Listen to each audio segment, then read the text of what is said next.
स्वागत है स्टूडेंट्स आपका हमारे चैनल पर। आज हम देखने वाले हैं कक्षा 7 में विषय हिंदी का पूरा ऐसे 3 और आपकी वार्षिक परीक्षा का प्रश्न पत्र। इससे पहले हमने इंग्लिश, गणित और विज्ञान का डाल दिया। अगर आपने देखा जरूर देखिए स्टूडेंट्स, बहुत ही इंपॉर्टेंट है आपके प्रश्न पत्र। ये आपके एग्जाम में जो आने वाला पेपर है स्टूडेंट्स, तो आपको ज़रूर से ये करके जाना। अगर ये आता है तो आपके पूरे में से पूरे नंबर आ सकते हैं स्टूडेंट्स, तो आपको बिल्कुल तैयार करके जाना है। तो स्टूडेंट्स आप सभी के लिए बिल्कुल हम एक एक प्रश्न को डिस्कस करते हुए आगे चलेंगे। तो चलिए बिना किसी देरी के स्टार्ट करते हैं प्रश्न नंबर 1 से। यह सफ़ेद गाय, इसमें विशेषण क्या है स्टूडेंट? सफ़ेद। संज्ञा की विशेषता बताने वाले शब्द विशेषण कहलाते हैं। हमेशा ध्यान रखिए, संज्ञा के आगे शब्द जो होते हैं स्टूडेंट जो विशेषता दिखाते हैं, जैसे काला कौवा, तो काला क्या हुआ? विशेषण। इसी प्रकार सफ़ेद गाय, सफ़ेद क्या है? विशेषण। अगला है दुर्जन शब्द में कौन सा उपसर्ग जुड़ा हुआ है? उपसर्ग स्टूडेंट्स जो मूल शब्द होता है उसके आगे जुड़ता है स्टूडेंट्स, तो आपको बिल्कुल कंफ्यूज नहीं होना है। दुर उत्तर हो जाएगा इसका ब। अगला है गड्ढमुड शब्द से अर्थ है, मतलब कि मिला हुआ। हम बोलते हैं गुडमुड, उसी से बना शब्द है। नीलकंठ सभी जीवन को, नीलकंठ सभी जीव जंतुओं का बन गया है। क्या बन गया है स्टूडेंट्स? इसका उत्तर आ जाएगा नेता, द। अगला है सही विकल्प को मिलाना है। शरीर को मिलाएंगे तन से, घर मकान, रात रजनी, भाग हिस्सा। अगला है रिक्त स्थानों की पूर्ति करनी है। हरी लकीर वाले गोल कंचे उसके सामने से फिसलते गए।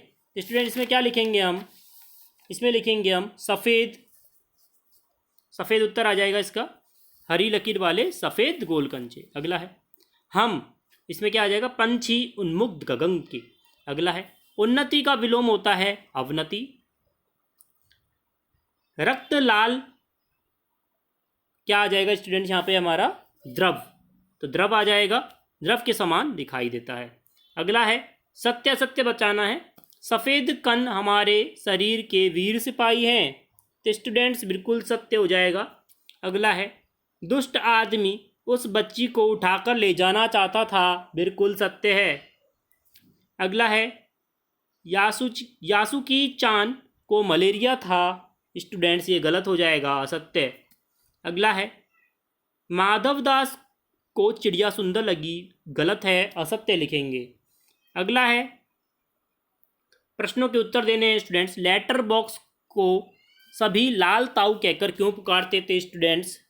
देखिए उत्तर देख लेते हैं। लेटर बॉक्स, क्योंकि लेटर बॉक्स पर लाल रंग पुता हुआ था, इसलिए उसे लाल ताऊ कहकर पुकारा जाता था। प्रश्न नंबर 15 है निश्चयवाचक सर्वनाम किसे कहते हैं? उदाहरण देकर समझाइए। जिन सर्वनाम शब्दों से किसी निश्चित वस्तु का बोध होता है, दोबारा सुनिए, जिन सर्वनाम शब्दों से किसी निश्चित वस्तु का बोध होता है वे निश्चय सर्वनाम, निश्चयवाचक सर्वनाम कहलाते हैं। जैसे कि यह वह, इससे क्या हो रहा है? हमें किसी निश्चित वस्तु का, यह कुर्सी वह कुर्सी, इससे क्या निश्चित वस्तु का बोध होता है, तो ये क्या कहलाते हैं? निश्चयवाचक सर्वनाम कहलाते हैं स्टूडेंट्स। देखिए अगला, देखिए घमंडी की आंख में तिनका निकालने के लिए आसपास के लोगों ने क्या किया? तो स्टूडेंट्स उत्तर देखते हैं। घमंडी की आंख से तिनका निकालने के लिए उसके आसपास के लोगों ने कपड़े की मुठ बनाकर दी। अगला है मोर मोरनी के नाम किस आधार पर रखे गए?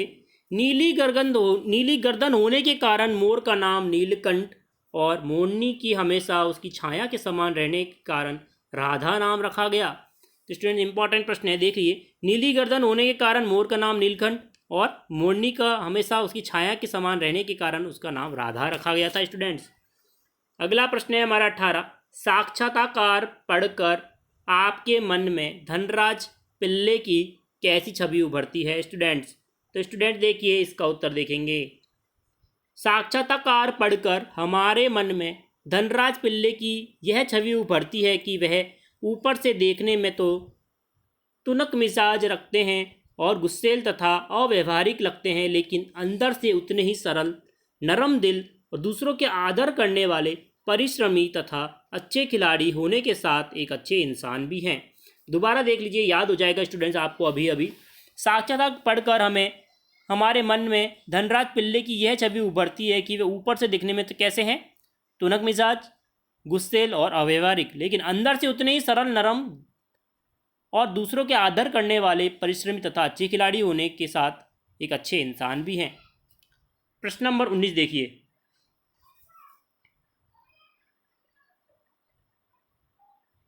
कारक किसे कहते हैं स्टूडेंट्स? देखिए, वह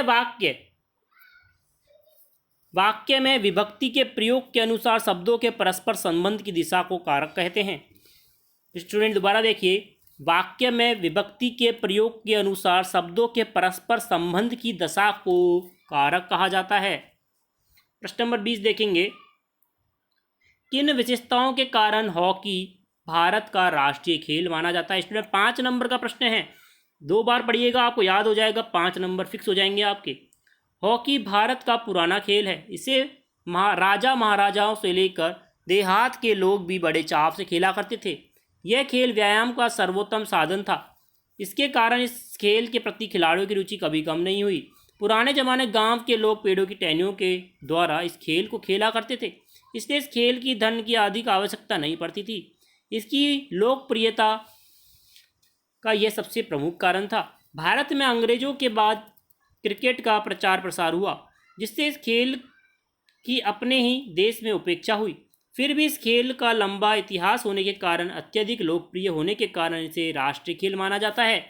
दोबारा देख लीजिए, याद हो जाएगा स्टूडेंट। 5 नंबर का प्रश्न है, हॉकी भारत का पुराना खेल है। इसे राजा महाराजाओं से लेकर देहात के लोग बड़े चाव से खेला करते हैं। यह खेल व्यायाम का सर्वोत्तम साधन है, जिसके कारण इस खेल के प्रति खिलाड़ियों की रुचि कभी कम नहीं हुई। पुराने जमाने में लोग पेड़ों की टहनियों के द्वारा इस खेल को खेला करते थे, इसलिए इस खेल में धन की अधिक आवश्यकता नहीं पड़ती थी। इसकी लोकप्रियता का सबसे प्रमुख कारण भी यही था।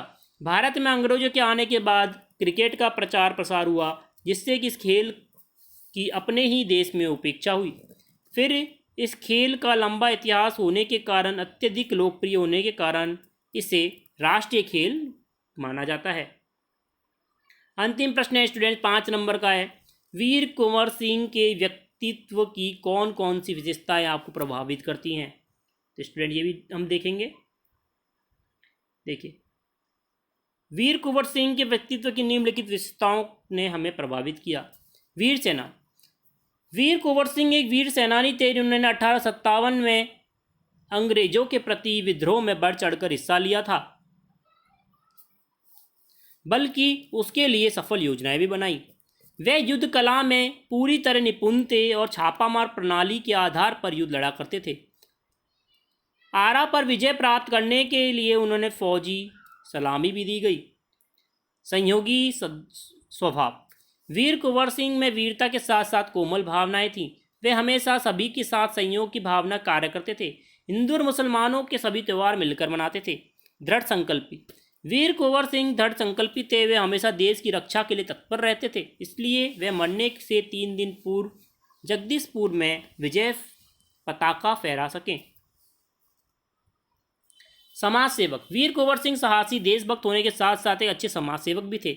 समाज सेवा की दृष्टि से उन्होंने अपने जीवन में कई पाठशालाओं, कुओं, तालाब का निर्माण कराया और गरीबों के हर संभव सहायता की।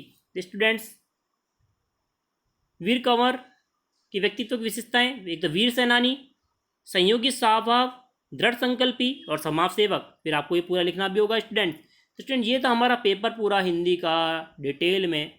स्टूडेंट्स, इसी प्रकार अन्य देखने के लिए जुड़ रही चैनल से लाइक करें, शेयर करें और दोस्तों को चैनल के बारे में बताएं, ताकि वे हमारे जल्दी सब्सक्राइब बढ़ सकें और इसी प्रकार हम आपके साथ परिवार इसी प्रकार बढ़ाते रहें। धन्यवाद।